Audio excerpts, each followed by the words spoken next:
당황스럽네. 찍어놓은 거 있습니다. 걱정하지 마시고. 있다니까요, 진짜. 걱정하지 마시고. 그게 아니고요. 자, 그 다음에 이제 여기 추가 문제입니다. 추가 문제 할게요.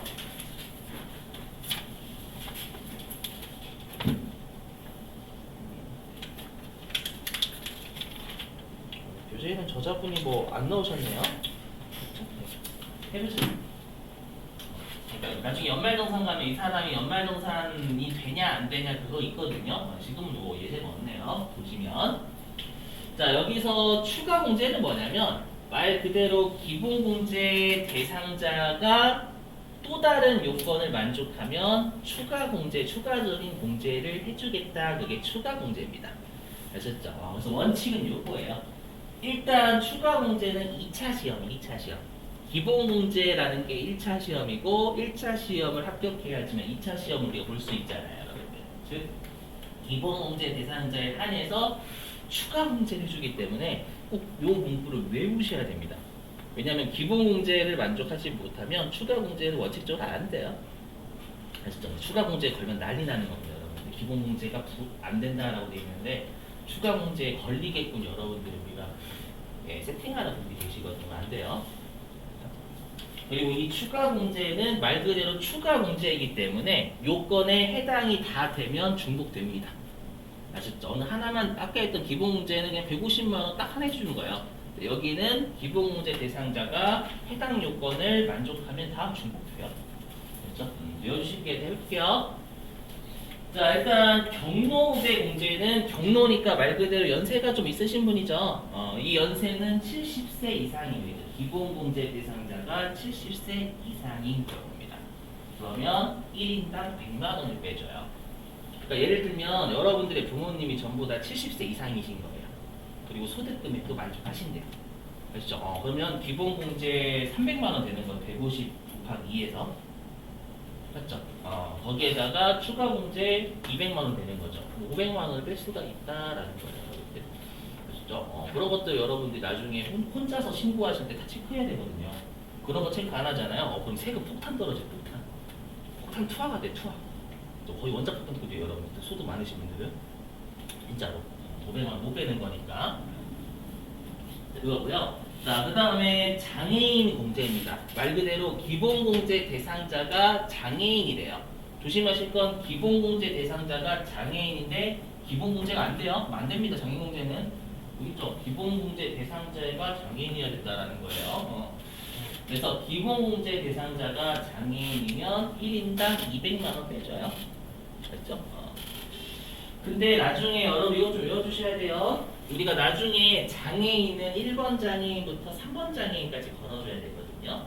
아시죠? 그래서 어떻게 장애인을 거셔야 되냐면 우리가 장애인 복지법에 따른 장애인은 1번 장애인입니다. 그리고 별도의 언급이 없으면 당연히 장애인 복지법에 따른 장애인이 되시는 거죠. 1번 장애인이고요. 자, 여기 동그라미 2번은 뭐냐면 그 국가 유공자 얘기하시는 거예요. 뭐 예를 들어 가지고 장애인 되신 게 뭐 6.25라든지 뭐 아니면 이런 거 아시죠? 베트남 그렇죠? 그런 거 있잖아요, 여러분들. 뭐 아니면 광주 민주화 그렇죠? 요런 것들에 따라서 장애인이 되신 분 있잖아요. 그런 분들이면 우리가 2번 장애인 거시면 됩니다. 아시죠? 그 다음에 3번 장애인은 중증 환자. 시험에서는 줘요. 중증 환자라고도 주고, 그 다음에 국가유공자라고도 줍니다, 여러분들. 그렇죠? 그런 거 원도 없으면 그냥 장애인 복지법에 따른 장애인 1번 거시면 된다는 거예요. 이제 다시 설명할게요, 또. 자, 그래서 여기까지는 뭐 판단 가능. 뭐 경로우대 공제나 장애인 공제를 모르실 분은 없어요. 여기까지 쉬워요. 근데 중요한 거, 요 가로 3번 부녀자 공제랑 가로 4번 한국 공제가 진짜 중요합니다. 이거는 여러분들이 별도로 판단하셔야 돼요. 진짜 컴퓨터가 안 해줍니다. 이건 여러분들이 판단을 하셔야 됩니다. 시험에서 장애인 주면 장애인 문제 되겠지. 생각하고 바로 가질 수 있어요. 그렇죠? 그래서 부녀자 공제와 한국어 공제 이 두 개 꼭 외우셔야 됩니다. 알죠? 특히 부녀자 공제 잘 외우실게요. 자, 일단 여러분 부녀자 공제는 누구를 빼줄까요? 남자, 여자. 그렇죠? 여자 빼줘요. 그러면 우리가 다 여자는 있죠, 가족 중에서. 물론 부모님도 여자가 있지. 일반적으로 여자가 있잖아요. 그죠? 여자가 있는데 여기에서의 부녀자 공제는 본인이 여자야 돼. 본인이 여자. 그죠? 본인이 여자. 그 말은 뭐냐면 우리 어머니가 여성이래요. 그럼 어머니께서 빼실 수 있는 건 그거. 내가 못 빼요. 그렇죠? 그래서 여기 부녀자 공제랑 한부모 공제 나밖에 안 돼요. 다른 부양 가족은 안 됩니다. 그분들이 빼는 거고. 그렇죠? 그래서 있죠? 일단 부녀자 공제는요 본인이 여성이어야 돼요. 일단은요 우리 외우셔야 돼요. 뭐냐면 여성을 다 빼주는 게 아니라 서민 여성을 빼요. 서민 여성. 도대체 얼마나 서민이어야지만 빼주냐라는 금액을 외우셔야 되니까 반드시 필히 암기하셔야 돼요. 아시죠? 필히 암기.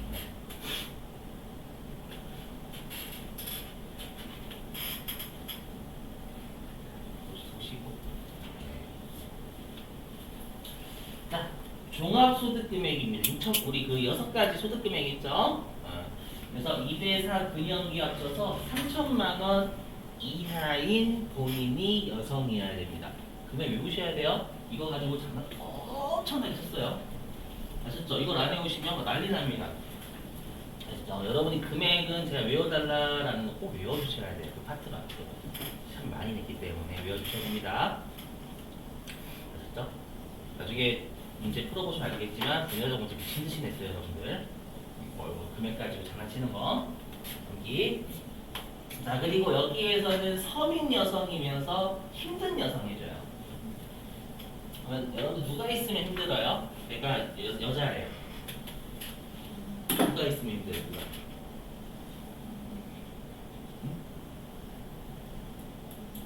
누가 있으면 힘들어요?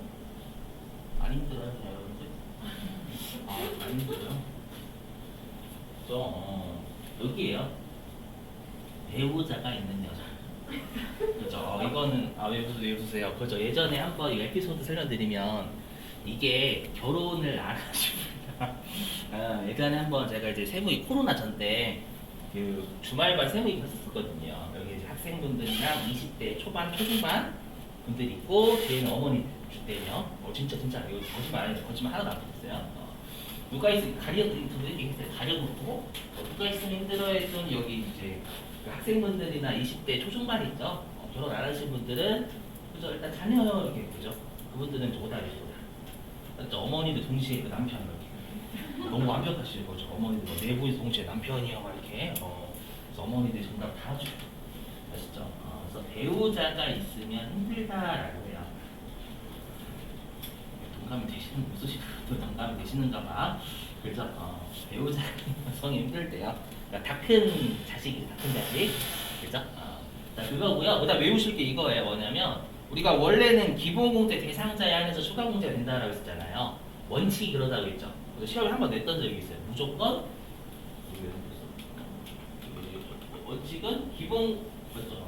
원칙은 기본공제 대상자에 한해서 추가공제가 돼요. 아시죠? 하지만 여기 보시면 여기 있죠. 우리가 여기 부녀자 공제할 때만큼 남편의 소득 안 따져요.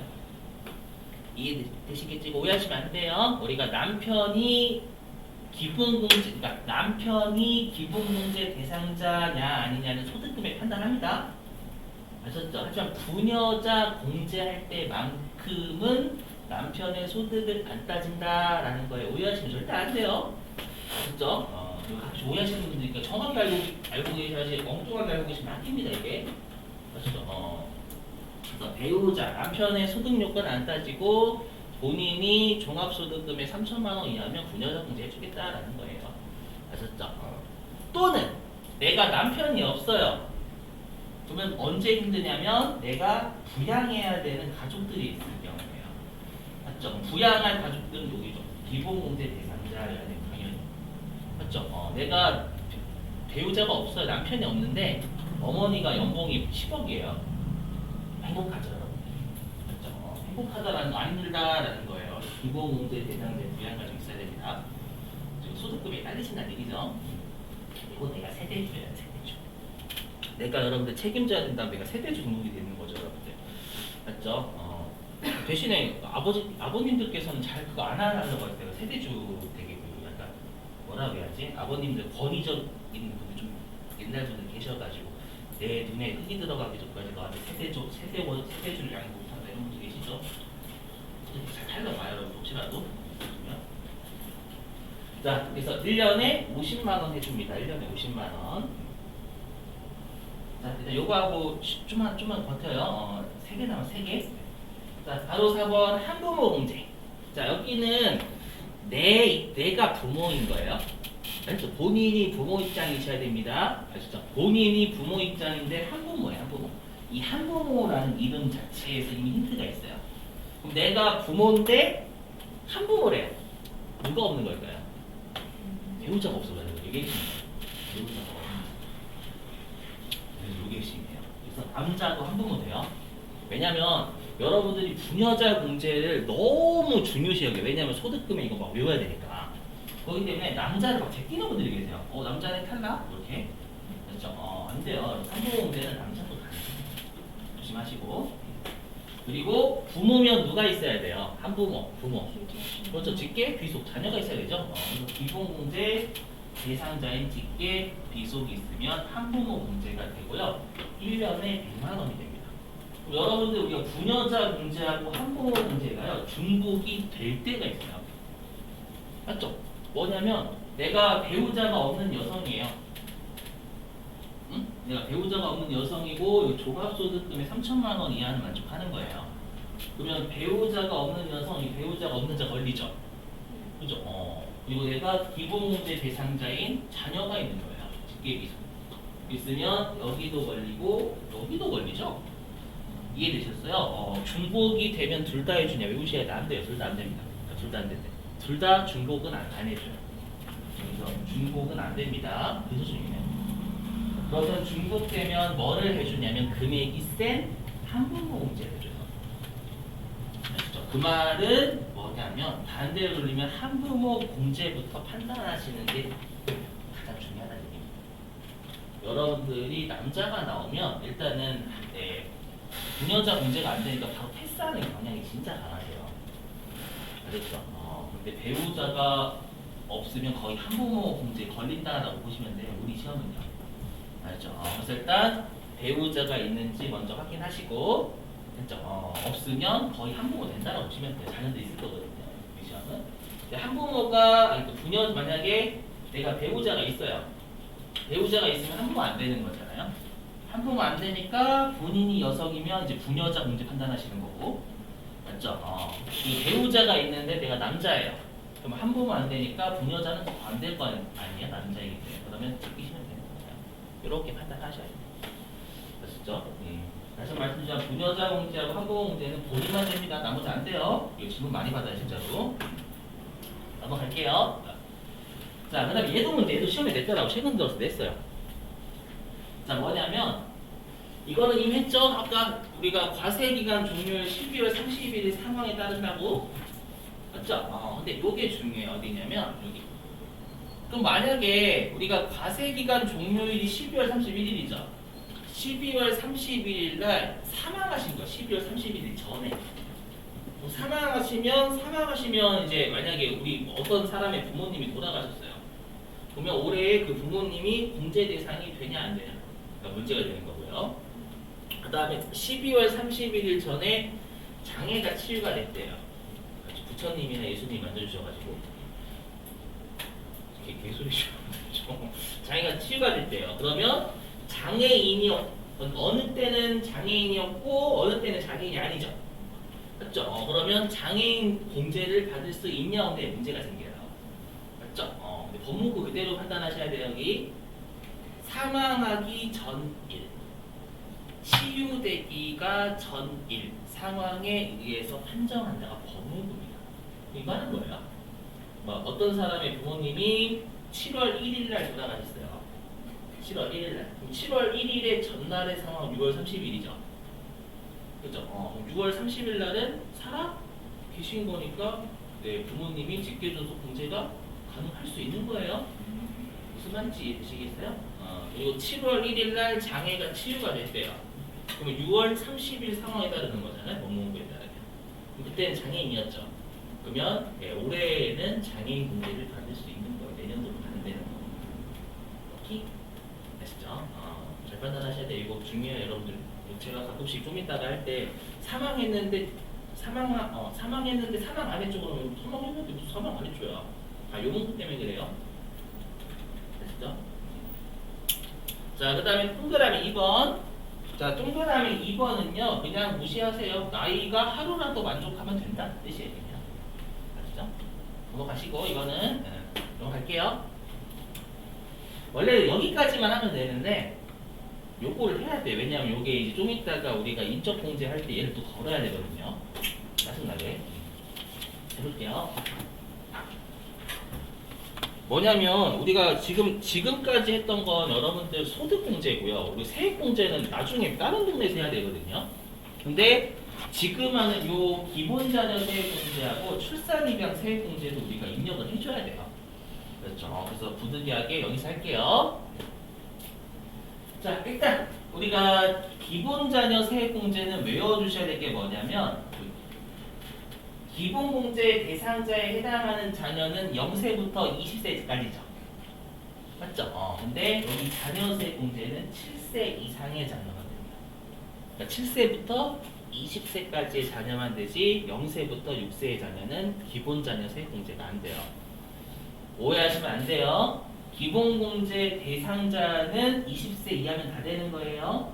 지금 하는 건 우리가 기본공제가 아니라 자녀세공제예요. 자녀세공제. 알죠? 여기 자녀세공제는 왜 7세부터 20세까지만 해주냐면 6세 이하 자녀는 뭘 받냐면 여러분들 자녀수당 받아요. 자녀수당을 받는데 여기에서 자녀세공제까지 해주면 이중으로 꿀 빠는 거예요. 아셨죠? 그래서 안 해주는 거야. 이해되시겠어요? 그래서 조심하실 게 나중에 좀 이따가 이제 실기 입력하게 되면 자녀라고 이렇게 떠 있을 거거든요. 자녀? 그럼 자녀라고 떠 있으면 거기에는 내 자녀예요 라는 뜻이 아니라 자녀세 공제가 되냐 안 되냐는 뜻입니다. 무슨 말인지 제가 할 거고. 자, 그 다음에 출산입양 세액공제인데요. 요거는 시험에 주긴 할 거예요. 뭐냐면 올해 출산을 하거나 입양을 하면 빼주겠다라는 겁니다. 아셨죠? 그래서 나중에 첫째, 둘째, 셋째를 입력하는 게 있거든요. 그럼 내가 올해 자녀가 원래 한 명이 있었대요. 자녀가 한 명 있는 상태에서 자녀를 올해 출산한 거예요. 그럼 자녀를 두 번째 자녀를 출산한 거죠. 그럼 둘째로 모셔야 된다라는 거예요. 이해되세요? 올해 몇 번째로 출산했냐를 거시는 게 아니라 몇 번째 자녀를 출산했냐를 거시는 겁니다. 한국말 이해되시죠? 몇 번째로 출산했냐 그 뜻이 아니라 만약에 내가 자녀가 처음 있는 상태에서 출산을 했으면 올해는 첫 번째 출산한 거잖아요. 그래서 그거로 따지는 게 아니라 몇 번째 대상 자녀를 출산하거나 입양했냐 그 뜻입니다. 알았죠? 그래서 만약에 이미 한 명 자녀가 있고 올해 출산하거나 입양하면 둘째를 거십니다라는 거예요. 아시겠죠? 일단 많이 피곤하신 것 같으니까 자 10분 쉬었다가요 12시 55분에 이제 입력하는 방법 설명드리고 실기하겠습니다. 10분 쉬시죠.